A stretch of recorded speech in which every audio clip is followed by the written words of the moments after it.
Anyways, if you're not aware, I've got something of a history with the real-time strategy genre. And funnily enough, at labs like DeepMind, those same RTS games just so happen to be a valuable testing ground for world-leading AI research. Curious.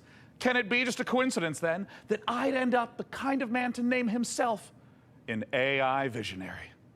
I mean, probably. But what's no coincidence is my excitement for the eagerly anticipated RTS from former Warcraft and StarCraft devs at Frost Giant Studios. It's Stormgate, and today we don't just get the chance to get some exclusive first look at some Stormgate gameplay, but we're also joined by Frost Giant's president and game director Tim Campbell here to tell us exactly how Stormgate will delight all minds, artificial or otherwise. Thanks so much for joining us, Tim. Thanks, it's great to be here. Now, I've been following Stormgate for years, but for those of us who haven't, what is Stormgate? Stormgate is our modern take on the classic real-time strategy game formula.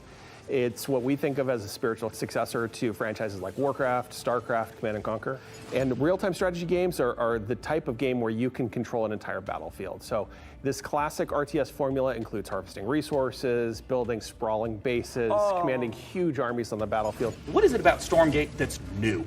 We believe that the RTS genre is something that should be enjoyed by players of all skill levels. And so we've put a lot of effort into making sure that Stormgate feels good, whether you're a pro with high technical skill and you love competitive play, or whether it's something that you just want to be able to relax with and experience a story. Now, Tim, I understand that you brought, for all of us, but in particular for me, a present to show today. What are you going to show, Tim? We are going to show gameplay from the pre-alpha of Stormgate. Yeah. Now this is something that we are big believers in at Frost Giant. We want to share this current state of the game today.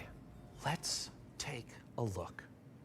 Oh, Tim, I'm so excited. And right away, this looks like an RTS. Tell me what we're seeing. This is the classic start to a 1v1 match. What you're seeing here is the human faction as they're sending workers out to harvest resources. Right. They're starting to construct building. They actually build them by 3D printing them from the ground up. And you can see them now starting to train troops so they can have an army that goes out in the field to fight.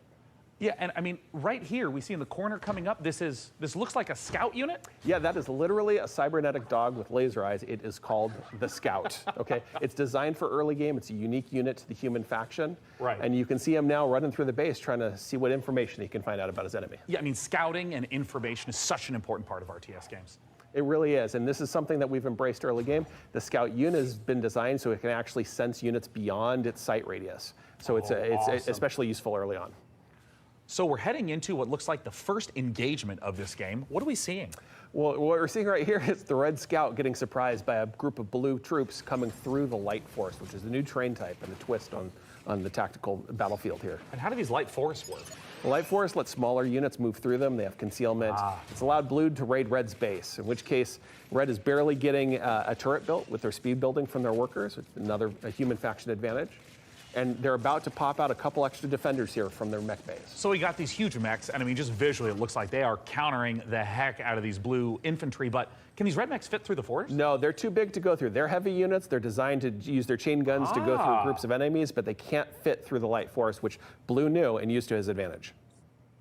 Okay, so we're in mid-game. This is normally where you make some big tech decisions. What's Red up to? You're seeing Red commit to a tech path that gives them big battlefield mechs and air units like this evac. And it looks like they're just dropping right on top of Blue, who is killing a chicken? What's the chicken there, Tim? Yeah, that's a giant chicken with a Viking helmet on it.